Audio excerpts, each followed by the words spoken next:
Welcome to The Artist Matters.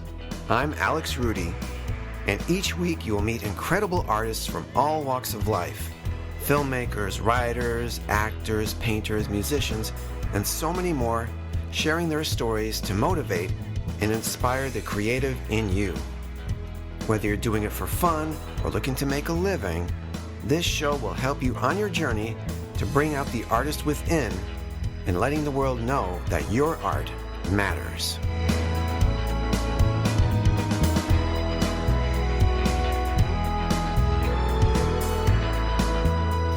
Hello, one and all. Welcome back to The Artist Matters in the month of Halloween.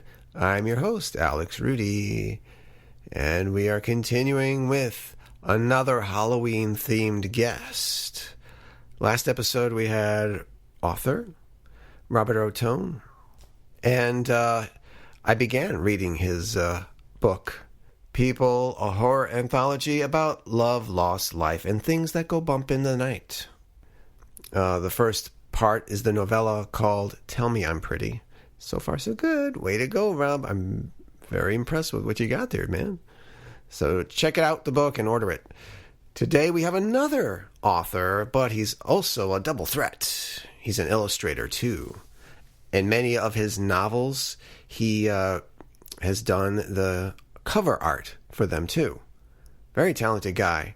And I just found him, I think I was looking up an author who did Trick or Treat on Amazon, and then just looking through people she's connected to, and I saw this artist and started looking at his work. I'm like, wow, this guy's good. And he is my first international guest. Oh yeah, he comes all the way from Queensland, Australia. I can't believe I interviewed someone who lives on the other side of the world. And he's 14 hours ahead of me. So it was bizarre. When I interviewed him, it was nighttime here and already tomorrow there. So there is a future. And his name is Greg Chapman. A little bit about Greg's work from the novelist point of view. He has written several collections. His debut collection was called Vaudeville and Other Nightmares, originally published in 2014 and re-released as an illustrated edition in April of this year. His debut novel, called Hollow House, was nominated for a Bram Stoker Award for Best First Novel. He has since gone on to write two more, The Noctuary, Pandemonium, and Netherkind, which just came out this year also. He has written other short stories and novellas with titles such as Torment, The Last Night of October, and The Followers. And as a horror artist, he did his first graphic novel called Witch Hunts, a graphic history of the burning times written by authors Rocky Wood and Lisa Morton, and it won the Superior Achievement in a graphic novel category at the Bram Stoker Awards in 2013. And in keeping with the Halloween season, he didn't see many coloring books out for that kind of work, so he created the Horrible Coloring Book, which you can get. And as I've said, he's provided many of the illustrations and artwork for his own novels as well as for other authors. It's a really good conversation. I'm so glad I got to talk to someone in Australia. That was a blast. And I'm sure you'll enjoy my little chat with author and illustrator Greg Chapman.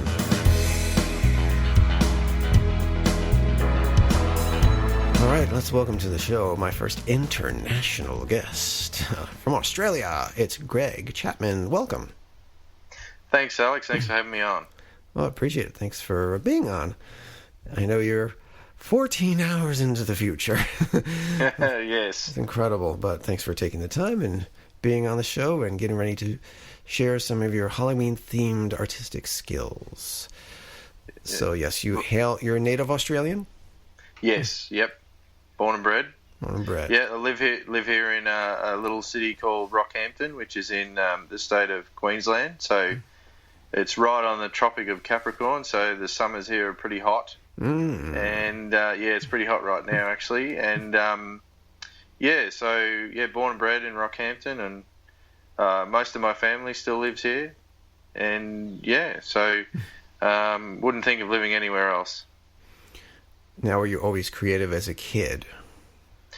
That's pretty much where the creativity started. I think every artist can probably say that it was something they picked up in school, but it wasn't until I was sort of middle grade, about 8 or 9, that I discovered comic books. Oh. And that's where it all sort of started for me. I was just fascinated with that art form, and it not only helped me as a writer, but it helped me as an artist. It was what taught me how to draw.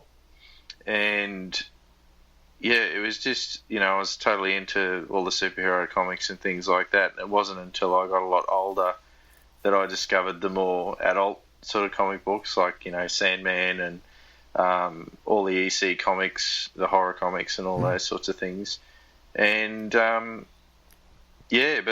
definitely the artistic side of me was probably there from a very early age.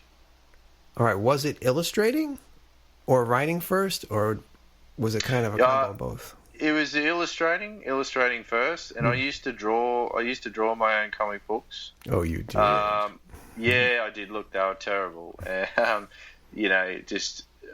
the writing, there was no writing to it. It was just basically action scenes. But it helped me learn how to construct pages and characters, and really give me those fundamentals. So I think I was literally tracing over existing comic books. That's how I sort of learned to really get the figures and everything right. The art came first, and then it wasn't until sort of high school that I got the writing bug. And after high school, I sort of had a choice of either following my artistic pursuits or doing something with writing, and I sort of ended up doing both.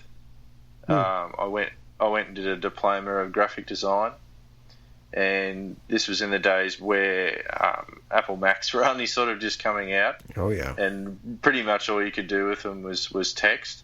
So everything I did in the diploma had to be hand drawn, and that was really, really challenging. Having to come up with magazine covers, and then just using, little printouts of text and putting them over the tops of designs. And so I did that for about 3 years, and I met one guy I went to through the diploma with, I'd gone through high school with, but we met this other guy, and we ended up having a business in town. We had a little graphic design business, and we were doing logos and other sorts of things. But unfortunately, that was short-lived.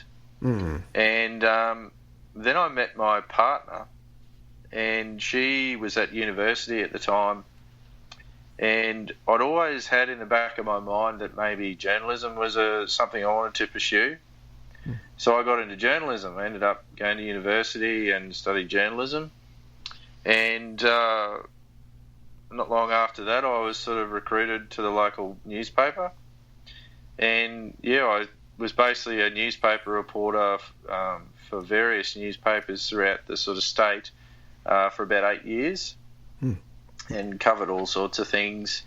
Did the crime beat, the court beat, all those sorts of stories. And it was around that time that I was sort of doing writing on the side, and initially I wanted to get into crime writing. And I tried my hand at that, but I just found that my work was really dark and probably too dark for crime fiction. So I went, okay, and I sort of picked up on Edgar Allan Poe. He was one of the writers. I did like one of the electives was literary theory, and I read all about Edgar, and I just fell in love with his work. And it was then that I sort of went, okay, maybe horror fiction's for me. And that sort of fed into my art, and I was basically painting all sorts of different horrible, gothic sort of images, zombies, graveyards, and I just couldn't stop. It was just something that I just felt like I really wanted to explore, and I've been doing it ever since. I think there's not a day that goes by where I don't paint something scary, I just find it absolutely fascinating. Where do you think that comes from? Yeah, look, I'll admit, when I was a kid, I used to actually be terrified of the dark. Okay. And I think I just had a really vivid imagination, and I could always just imagine, something else out there, and having cousins who were a lot older than me, used to go around to their place and they'd have horror movies on. Oh. And it was just one of those things where you couldn't not watch it, but you knew at the same time that it was terrifying as a young kid. So look, a lot of that stuff probably wore off on me. And yeah, I just found it fascinating the way that you could be scared. And yeah, I wanted to explore that as an author and an artist. Did your time as a reporter expose you to some really graphic crime scenes that may have influenced your work? I never actually saw anything graphic, but one of the incidents that happened which heavily influenced my novel Hollow House was basically we'd interviewed a guy who'd been the victim of a few burglaries, and we'd gone to his house and interviewed him, and yeah, the poor guy had been attacked by this other guy with a machete, and he got out of it with just sort of a cut on his hand. Wow. And anyway, I think about 9 or 10 months went by, and we'd heard that something had happened at this guy's house, and we sort of went there, and there were police and ambulances and forensic people everywhere. And as soon as I got out of the car, there was just that smell of death. And so we knew that, something pretty awful had happened. So initially we thought that, maybe this burglar had come back and sort of got him. And we had to interview all the neighbours, and just that event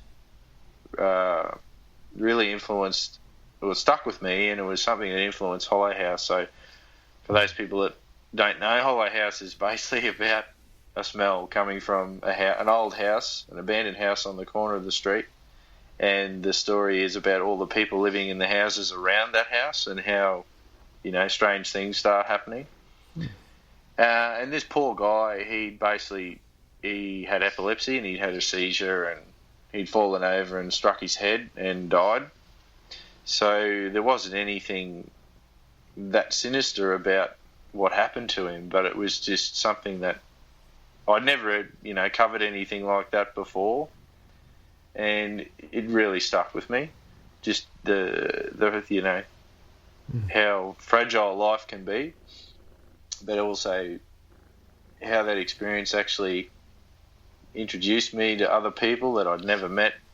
I'd spoken to people many times as a journalist, but it was just that experience of, everybody knew that this guy was dead, and the fact that we had to talk to him, talk to the neighbours, and basically get their side of the story. It was just something that was really fascinating.